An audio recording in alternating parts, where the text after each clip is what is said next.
Ang hirap na magbubukid. Grabing init. Ayun yung kubo ko.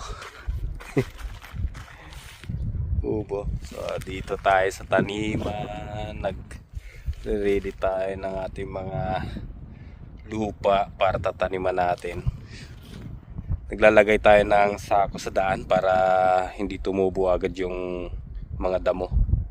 Kasi napakabilis tumubo ng mga damo kapag inulan lang tapos inaraw ng mga ilang araw din. So ayan na, makapal agad siya kasi ang paligid natin ay maraming damo.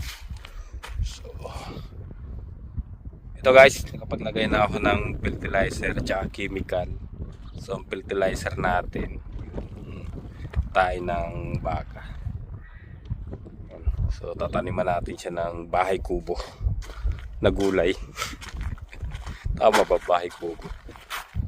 So meron pa akong bubungkalin na 1, 2, 3, 4 plus 5, siyam. Ito kasi ready na, babalutin ko na lang to ng plastic, so, para hindi siya tumigas at saka ma-preserve yung nilagay nating fertilizer tsaka tayo ng baka. So kunting ulan lang ito, babalutin na natin ng plastic na kulay itim, saka natin tataniman after mga 1 week. Yun, nakapagtanim na sila doon. Hi guys, buhay Japan. So dito muna tayo, saka-saka muna tayo, libangan. Thanks for watching.